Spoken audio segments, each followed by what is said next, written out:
Right, it's been a fantastic Premier League season and there's been a lot of fantastic young talent really putting out some big numbers. We're going to talk about some sort of up-and-coming names from the Premier League season. We're going to leave Saka out of this. We're going to leave Haaland out of this. We're going to leave a few other players as well. But we've all put forward 3 players that we think have really excited us and actually could go on to do even more exciting things in the future. Nubaid, let's get straight into it.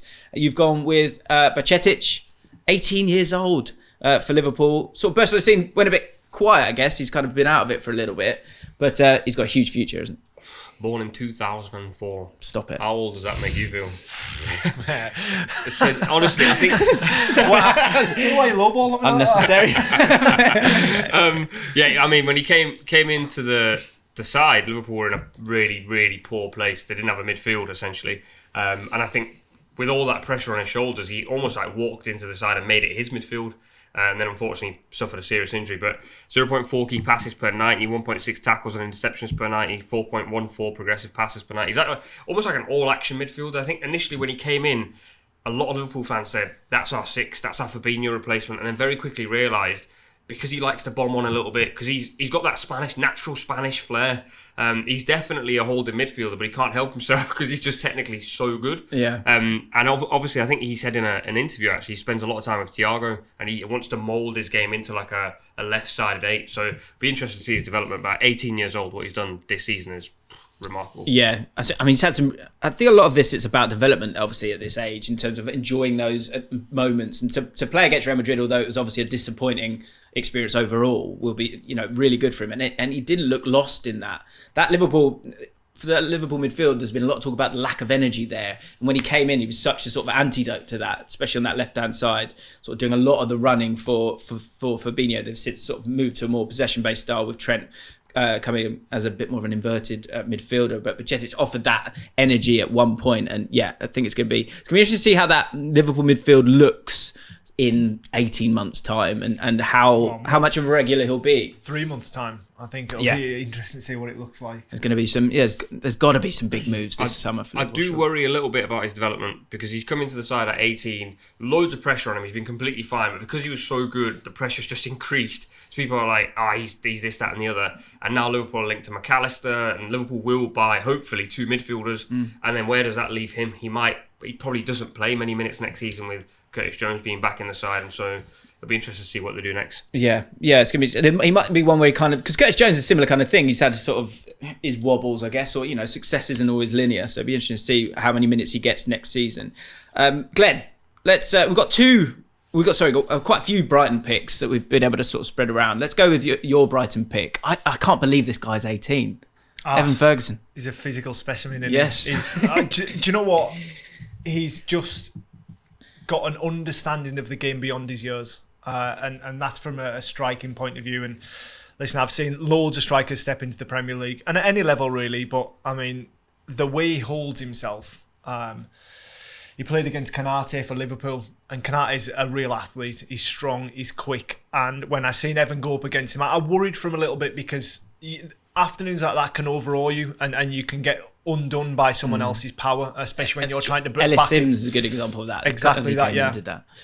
But he held his own. He went toe-to-toe with Gnonto, who is a bit of a beast in all fairness. And he held his own for 18.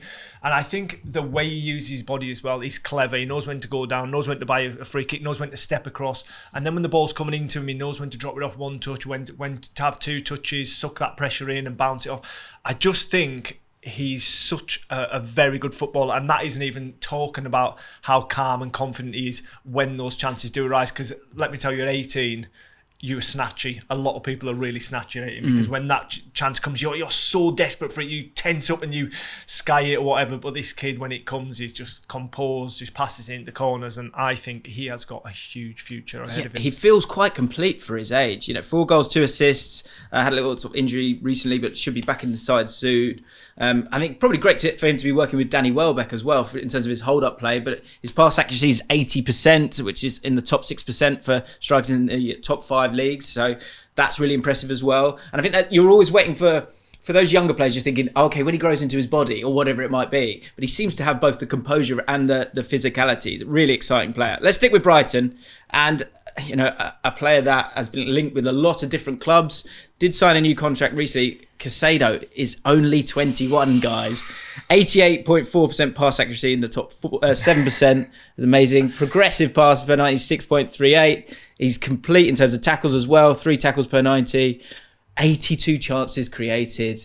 He's been outrageous this year. Man United could have signed him a couple of years ago on the cheap. Weren't able to get it done. But I think, this video, the theme of it really is just how brilliant Brighton's recruitment has been. And with Basuma leaving and Caicedo coming in, it's almost been an upgrade. When you mention Caicedo going to Man United, I think he falls into Bajcetic's sort of place that he's at, because these big clubs, they just can't offer these young lads 90 minutes week in, week out, where Brighton have been in a position to do that. And therefore now you're seeing that fruition come through. I mean, it's like McAllister. They've been at the club quite a while, McAllister, Caicedo, but they've just had time to find their feet and play 90 minute after 90 minute without any real pressure on them, where if you're at Liverpool, in all due respect, I mean, the onus on you is absolutely huge. Yeah.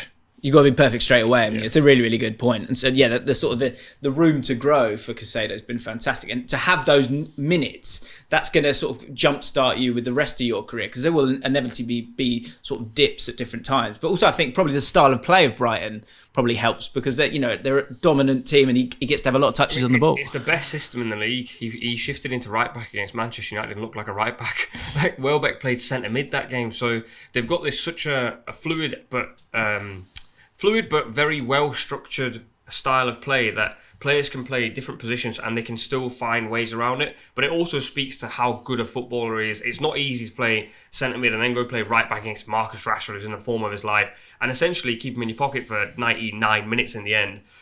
So he's got a massive future. I wonder what happens next for him as well, because 21 years old, 100 million's been thrown around. I think Arsenal offered close to 80 million in January. He probably does get a move, but then you've got McAllister next to him, who we're not going to talk about in here. He's going somewhere, just don't know where. I wonder if he might, because of that new deal, it might have sort of, if they can sneak into Europe somehow, maybe he has one more year and then definitely goes, and you've got someone at 22 completely ready for that move. That might be a good one for him. I'm going to do my second pick, let's get our Brighton picks out of the way, because we have got other teams we're going to talk about. But Julio Enciso, 20 years old, screamer against Chelsea. Go and have a look at it. 2 goals, 2 assists. He's the latest guy who's just sort of come in, and it's one of those, I've seen it with Brighton and Brentford, I think, are always a great example of a well-run club. And when I talk to Brentford fans, and I think it'll be the same for Brighton fans now as well, when I talk to Brentford fans, I'll go, who have you signed in the summer? And they'll give me these names. I go, I've never heard of him. He goes, no, me neither. That'll be great. Yeah, You just know. And Enciso sort of coming in Paraguayan, he's got 11 caps already. So he's playing some international football as well. Again, another one from South America that Brighton have uncovered, and he looks like a really exciting player as well.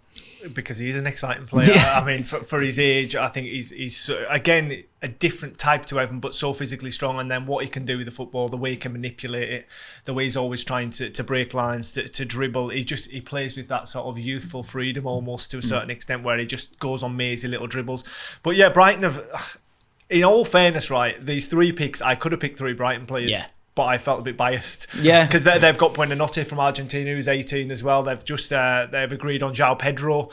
And they've got a little niche there where you've got South American kids that are coming into the football club that where sometimes João's English is perfect. I know João, so he's a little bit different. But you've got sort of a little community almost where they can. It's a home away from home where they can speak their language together. Yeah. Their families can hang around together. So they've created something quite special at Brighton where lads can come and feel comfortable immediately. I remember speaking to Tim Vickery a while ago, and he gave some insight on why this is happening. Essentially, Brighton have scouts specifically in Ecuador, Paraguay, Chile, and a few other places. And essentially what they offer to these players is that when you come over, we've got a group of other South Americans that will look after you, and we've got places where you can stay, and you'll all stay together. We'll look after your families. And that is essentially how they're selling it. When you get a big club going over there, they go, here's 80 million, you're coming to X, Y, and Z, deal with it yourself. Angel Di Maria was one of the players with all his experience, said himself that when he came to Manchester, his wife hated the weather. He didn't have a clue what it was like, and he was like, he couldn't wait to get out. So they're doing something right. Yeah, it's all so important, isn't it? Glenn, I'm going to come back to you because I want to talk about Carlos Alcaraz. Yeah. Because it kind of a similar vibe to Enciso. Slightly. I think he's probably a little bit more deeper. I think he's more a middle of a midfielder, but he can foray forward. I just think that in what has been a pretty terrible season for Southampton, I think he's been standout. I've seen him in person on a couple of occasions, and I thought, do you know what? He can mix it in tackles. He doesn't shy away. I think he was up against Bruno Guimaraes against Newcastle, and he went toe-to-toe with him. I feel as though he's always trying to get shots off. I just feel as though he's quite an exciting prospect. And I think with Southampton, we presume going down this year. Next year, you can imagine someone like him just absolutely destroying the championship. He's going to explode in the championship. Yeah, totally. The numbers will be there as well. Nubaid, let's move over off to Leeds. Willie Gnonto. Yeah, he's been. I feel quite sorry for him because under Jesse Marsh, he had a little period where they started to figure out how to use him. He was the guy, wasn't he? Yeah, he was the go-to man where they were firing the ball into him. Happened a couple of times against United where they just said, just take on your fullback, play how you want to play because he's so explosive. And I think with these young players, all the ones we've mentioned, especially the ones at Brighton, they have the license to go and live and play how they want to play. At Leeds, unfortunately, they're in a relegation dogfight, and so they kind of went, you don't track your fullback often enough, so we're going to have to play the safer option. So that's left him out in the cold a little bit, certainly under Javi Gracia. Came back in against Sam Allardyce, 2 goals, 4 assists, 4.47 progressive carries in the top 12% in Europe. That's for a player in the bottom 3 in the Premier League, which is very telling. So I think Leeds picked him up for about 5 million as well, so they could cash him in if they do go down. I did a podcast this week with a sort of Italian expert, and he was fuming that he's even in the Premier League, should be playing in Serie A. He was surprised that no one sort of took that chance on him. Yeah, really exciting player. It's going to be interesting to see how he's utilised in the last couple of games under Allardyce. Does Big Sam know how to use a pacey winger? That's what I want to know. Of course he does. Get the ball to him, get his fullback and whip it in the box. Simple. Well, run into the corners. Chase that channel ball. My final pick, Jacob Ramsey, 21, 4 goals, 5 assists. I really like the way he sort of glides past players. Was struggling at the start of the season, both him and McGinn. They were in sort of roles that just didn't suit them at all. But now under Emery, on that sort of left and sort of half space, starting wide and then coming inside, I really, really like him. And yeah, he's the kind of player, if I'm playing centre midfield, I hate players I hate dribblers who are in the middle of the pitch and just glide past you because you look so bad. And he does that regularly and has got, good composure in terms of scoring goals as well. Glenn, this is a pick that I kind of wanted, but you got him, so it's all okay because we're at least going to talk about him. Brennan Johnson, 8 goals this season. He's been crucial for Forest. Yeah, I'm really happy for Brennan because he ripped up the Championship last year. It was all about can he do it in the Premier League, and I think he's put those doubts to bed. I think he's got a big future. I think he will play for I won't say a big club because Nottingham Forest are a big club. I think he'll play for one of the top clubs in the country currently. Listen, 8 goals is no mean feat in a side that's been ever-changing, that's been struggling throughout. He's created 55 chances. I just think that him and Morgan Gibbs-White seem to have hit it off. They're a breath of fresh air. And I really do feel as though if they had a number 9 that was maybe a little bit more clinical, he could benefit from that as well. Yeah. I mean, Awani, I do like as a player, but you're right. There hasn't been that sort of clinical nature with him. And those two, when you think Forest, you do think of those two. It's interesting you say that. I think he's got that composure and finishing ability to take that step up to those top 6 sides. I feel like the future for him is probably as an inside forward because I don't really enjoy him as a 9 because I don't think he's clinical enough. And I think the game's developing in such a way, and because he's got real raw pace and he constantly makes runs in behind. I think eventually, wherever he may end up going, I think he'll end up being an inside forward. Yeah. Over to the left-hand side now, and your final pick. You cheated a little bit with this one. It's an obvious one, but it's Gabriel Martinelli. It's shocking, that's what it is. Lazy. You worked really hard on that one, didn't you? Yeah. Clearly, you just went to Brighton and looked at these players. I think the thing about Martinelli is, the reason he's in my list, I completely forgot of his age. I honestly thought it was like 22, 23. So I think he had an ACL injury, came back. And that's sort of forgotten about the fact that he had an ACL injury. And a lot of the times, players who come back from ACL injuries, they lose a yard of pace, but a mouthful. But his entire game is built on pace. Get at your fullback, get to the byline. And I think all season long, people have spoken about Saka and Ødegaard and so on and so forth. He's the one guy who's always accountable. Any game, any scenario, any fullback, he will continuously just do what he does. Yeah. 15 goals, all from open play, 10 big chances created, 5 assists. He's a hell of a player. Yeah, I love him because often you see players that they'll go, well, okay, let's go back and and start again. He just goes, doesn't he? Not tentative at all. And if you can get to that byline, the amount of goals he's created for other players, I think Odegaard scored a lot of goals this year, and part of that will be down to the fact that he gets to that byline and creates for them. He's been absolutely fantastic. So loads of sort of really interesting names, and then one giant name at the end. But some great ones there. Which ones did we miss though? Let us know in the comments down below. Thanks so much for watching ESPN on YouTube, and for more sports highlights and analysis, be sure to download the ESPN app, and for premium content and live streaming, subscribe to ESPN Plus.